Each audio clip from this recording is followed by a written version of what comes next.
Hello everyone and welcome back. Don't forget to subscribe to this channel and also turn on post notification. So in today's teaching, we're going to be talking about tissues, specifically the types and characteristics. But before going there, let's define tissue. What is a tissue? Now, a tissue is a group of similar cells that work together to perform a specific function.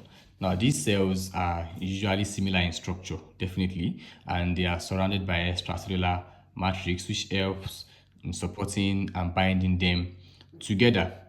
Now, we also need to note that tissues are the building blocks of organs, and different tissues combine together to form organs that perform specialized functions in the body. Now, there are four basic types of tissues in the body. There are four. The first one is the epithelial tissue. The second one is the connective tissue. The third one is the muscle tissue. And the last one is the nervous tissue. So we're going to be picking these tissues one after the other, starting with the epithelial tissues, discussing their types and characteristics. So let's go to epithelial tissue, which is the first one. Now, epithelial tissue is the tissue that covers the external surface of the body and also lines the internal body cavities and all organs, and also forms glands. Now, these epithelial tissues also, they serve as the body's protective covering and also perform functions such as absorption, protection, and also secretion, as well as filtration. So let's go to the characteristics of epithelial tissues. Characteristics of epithelial tissues. The cells are tightly packed with little space in between them. That's the first one. The cells they are tightly packed with little or no spaces in between them. The second one is that they regenerate rapidly. They regenerate rapidly due to frequent cell division. The next one is that they are avascular. They are avascular, meaning that they do not contain blood vessels and they mainly receive their nutrients by diffusion from underlying connective tissue, and they also rest on basement membrane that anchors it to the connective tissue. So they also rest on basement membrane that anchors it to the connective tissue. So let's now discuss types of epithelial tissues that we have.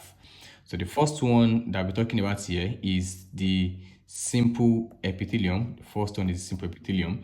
Now, simple epithelium consists of a single layer of cell because it is thin and also allows for rapid diffusion, filtration, secretion, and absorption. So here is a diagram illustrating the simple epithelium. And where can you find the simple epithelium? You can find them in the kidney tubules. You can also find them in blood vessels as well as small intestine. So having discussed that, let's go to stratified epithelium. Stratified epithelium, which is the second type of epithelial tissue. The second type. Stratified epithelium consists of two or more layers of cells, and the main function is for protection against mechanical wear and tear. So stratified epithelium consists of two or more layers, like several layers, and they are mainly for protection. Where can you find them? You can find them in the skin, you can find them in the oral cavity, you can also find them in the esophagus. The next one we're moving to is pseudostratified epithelium. Pseudostratified epithelium. Now, this pseudostratified epithelium appears to have several layers because the nuclei are located at different levels. Now, here is a diagram illustrating the pseudostratified epithelium, and it appears to have several layers because these nuclei, they are at different levels. But it is also very important to note that every cell rests on a basement membrane. Every of these cells, they rest on a basement membrane, making it a single layer, right? So, and it commonly contains cilia and goblet cells that help to trap and remove dust and microorganisms. So let's talk about the examples. Where can you find these? You can find them in the trachea and also in the upper respiratory tract. So having said that, let's go to transitional epithelium. Let's go to transitional epithelium. Now, this is a specialized epithelium that is capable of stretching and returning back to its original shape. It is capable of stretching and returning back to its original shape, and this allows urinary organs to expand when they are filled, right? So an example is the urinary bladder, ureters, and parts of the urethra. So here's a diagram illustrating transitional epithelium. Is a diagram illustrating transitional epithelium.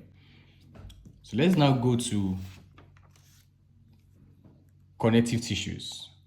Let's go to connective tissues. Now, connective tissues, they are the most abundant and they are widely distributed tissue in the body, and they support, they connect, they bind, they protect, and nourishes other tissues and organs in the body. Now, unlike the epithelial tissues that we just earlier discussed, connective tissue contains many relatively fewer cells, and they are separated by large amounts of extracellular matrix. So let's talk about the characteristics of connective tissues. Now, the first one is that the cells are widely separated. They are widely separated by abundant extracellular matrix. They are widely separated by abundant extracellular matrix, and they are also rich in blood supply. They are rich in blood supply, except for cartilage, anyway, which is poorly vascularized. Now, the next one is that they contain collagen and elastic fiber. They contain collagen and elastic fiber. They also provide structural support and mechanical strength. They provide structural support and mechanical strength, and also play important role in protection, transport, storage, and also in immune defense.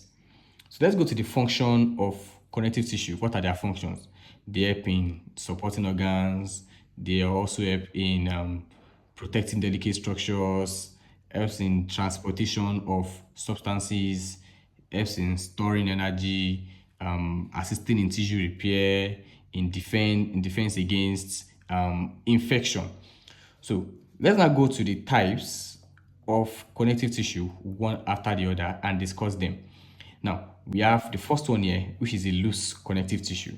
The first one here is a loose connective tissue, and the loose connective tissue contains loosely arranged fibers and abundant ground substance. And this helps to support organs. They also surround blood vessels and also fill spaces in between the tissues. Now, an example of this are areolar tissues. The areolar tissues. Now, the second one we'll be discussing about, the B, is the adipose tissue. Now, the adipose tissue is composed mainly of fat cells that are called adipocytes.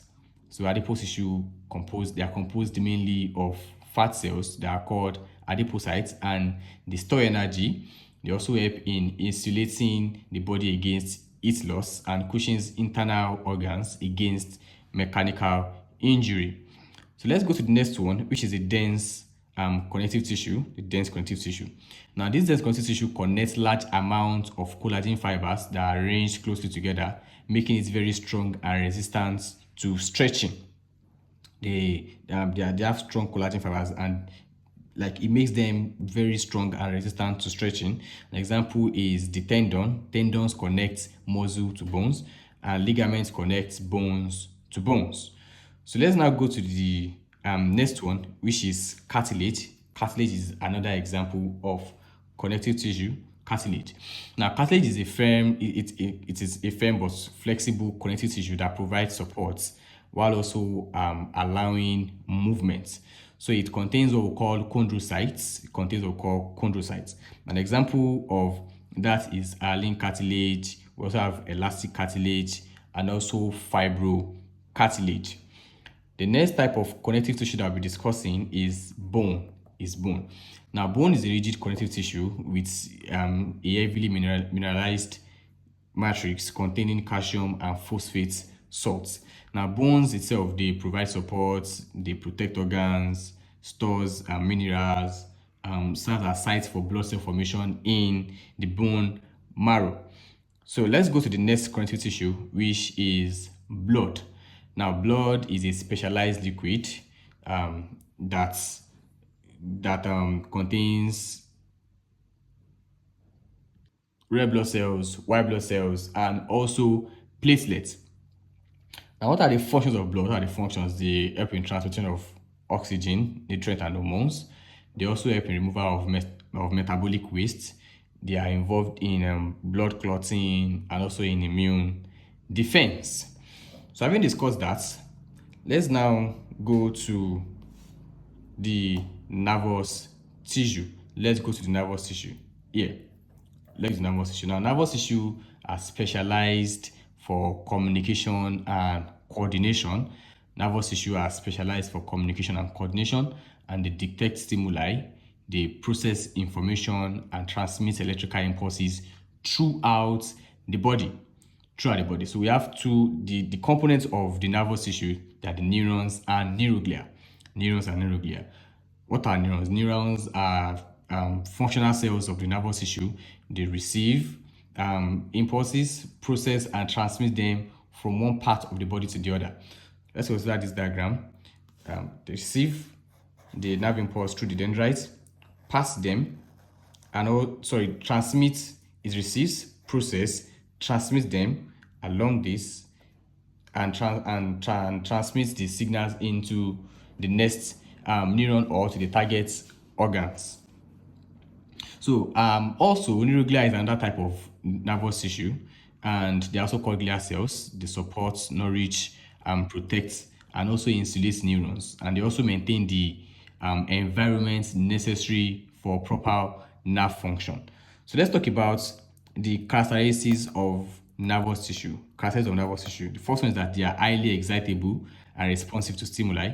They also conduct electrical impulses rapidly. They also help in coordinating body activities, and they also have limited regenerative ability, especially in the nervous system.